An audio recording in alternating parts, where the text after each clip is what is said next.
Well, hello, good morning everybody. Welcome back. Jiu-Jitsu 2000 here today. I'm back. I've got an interesting video for you. Today I want to talk about Alone, and I want to talk about Season 5 of Alone, Episode 3.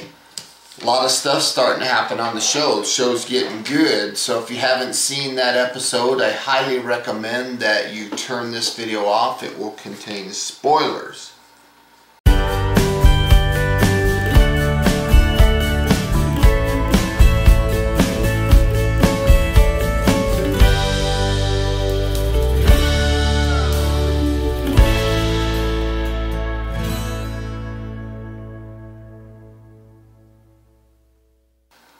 So let's go ahead and get started. The first thing we see on the screen, I got little notes here, is the quote. And again, I love these quotes, and it says, "It's not the mountains that we conquer, it's ourselves." This is Sir Edmund Hillary. So we're going to start off today's episode. We're on day 7. It's about 3 o'clock. And let's get right into Brooke. Brooke, she's kicking back and she hears the sound of some wolves. If I remember correctly, she was in her shelter and she hears these wolves, so she's kind of checking that out. And then nothing too significant or anything like that. She's deciding to work on her shelter a little more. Her shelter looks nice.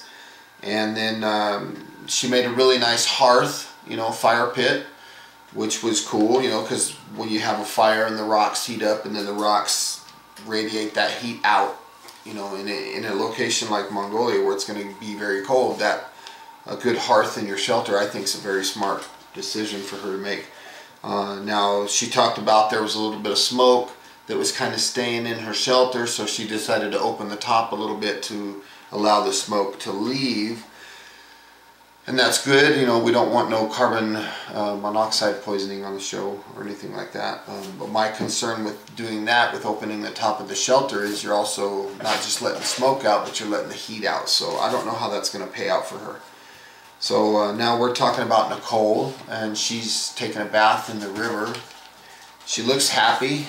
She's talking about, clean, she feels good and stuff like that. And she decides to put her gill net out, and she decided to make more use of her time to go work on her shelter a little more. And she was cutting a ridge pole, and she was talking about how she was starting to feel tired. She was almost like a dead battery, didn't have a lot of energy. So now we're moving forward. We're talking about Jesse, and he goes out, he's looking for onions. Wild onions. Pretty cool. So he finds some wild onions, and then during this trek of finding wild onions and wild edible plants, he finds a pit viper. And so he decides that he's going to shoot this pit viper and eat it, skin it and eat it. Very smart. Very, very smart. And during the eating process, or should I back up a little bit and say during the skinning process, he was kind of talking about the curiosity of if he could put the organs in with the rest of the meat. And so I believe he decided not to do that, and I agree with that decision. I think it's very smart. And after he was eating some of this, he said that it tastes like chicken, and then he referred to the calories that he just consumed as the equivalent to maybe 2 or 3 bites of a hamburger. So I don't know how accurate that is, just sharing what he's saying. So now let's move forward. We're talking about Randy. We're still on day 7, and he's building a log cabin, and he mentions that he's never built a log cabin before, so he's gonna try this out and see how it goes. I thought that was very smart. To build something that's going to be able to sustain high sub-zero temperatures. I know that sounded funny. So he's making this nice shelter. He talks about the calorie expenditure that he's putting out to build this shelter, and I kind of believe and kind of agree with him that the trade-off for the calorie expenditure versus the payoff of what this shelter is going to offer, I think for him, I think it's a good trade-off. He's also going to make a single pitched roof, so it's not going to be an A-frame or anything like that. It's just going to have one side higher than the other, and the rain and weather will hopefully fall off. I don't know how steep of a pitch he's thinking, but from what we can tell so far, looks like a good shelter. Let's move forward. We're on day 8 now, talking about Nicole. She's also finding some wild onions, and she was feeling more multiple sclerosis symptoms. She's starting to get weak and kind of not having a lot of energy. And then she also talked about when she was in Vancouver Island and when she lives at home in Washington, that she has a lot of wild medicinal plants at her disposal that she can pick up and eat readily and prepare them for medicinals and things like that to help combat her MS. But so far in Mongolia, she's not finding that.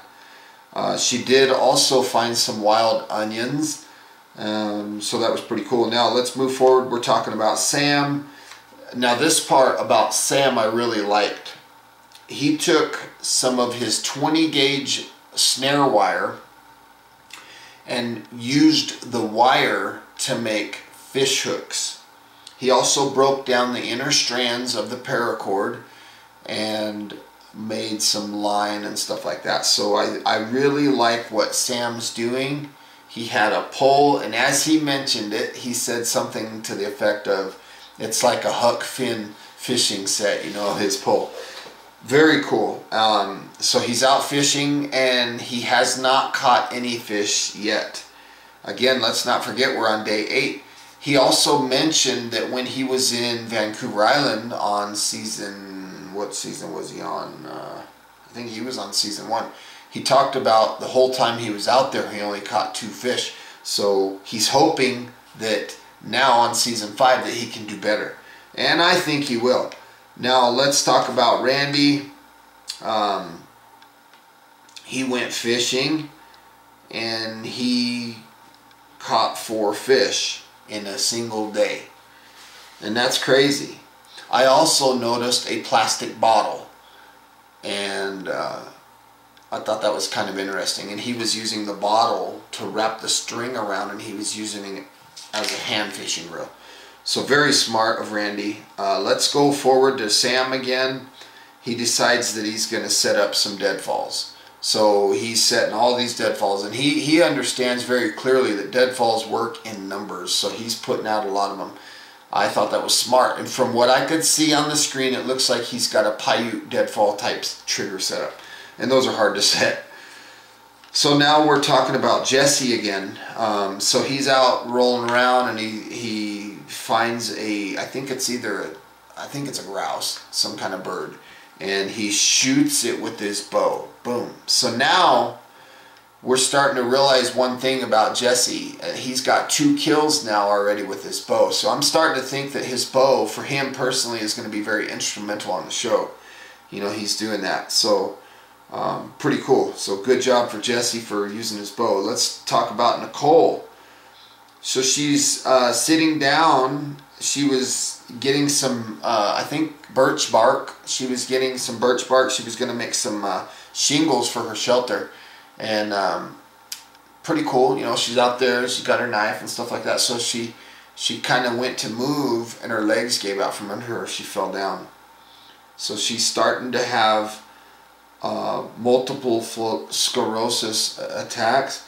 And there's probably nothing more detrimental than having a strong mind out there and not having a body to function with the thoughts that you have.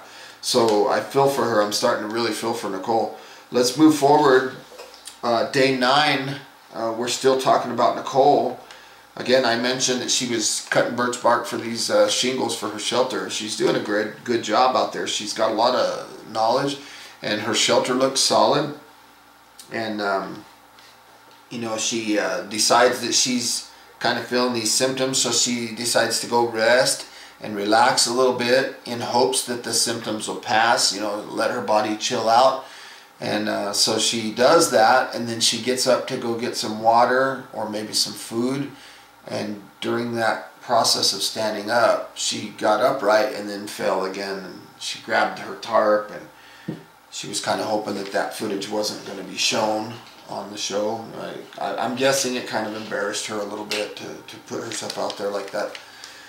But that's what we do, you know, when we put ourselves behind the camera. And I really feel for her. So she decides ultimately that it's time to tap. I don't blame her one bit. She's a hell of a strong woman. And so she calls in the tap out, and they come to rescue her. And the woman shows up and puts a blanket around her.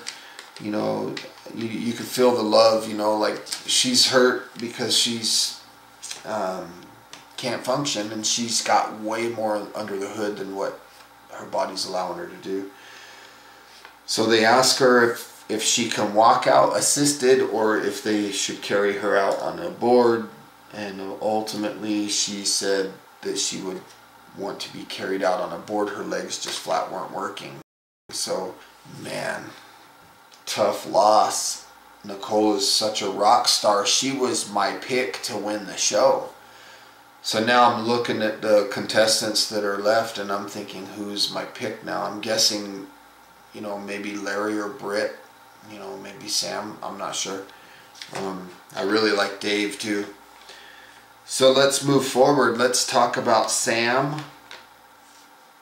So he goes out to check his traps, and there's nothing. He's checking them, another one, nothing, another one, nothing, and then he finally sees one of the traps is set. You know, the deadfall, the rock is down, so he gets kind of excited.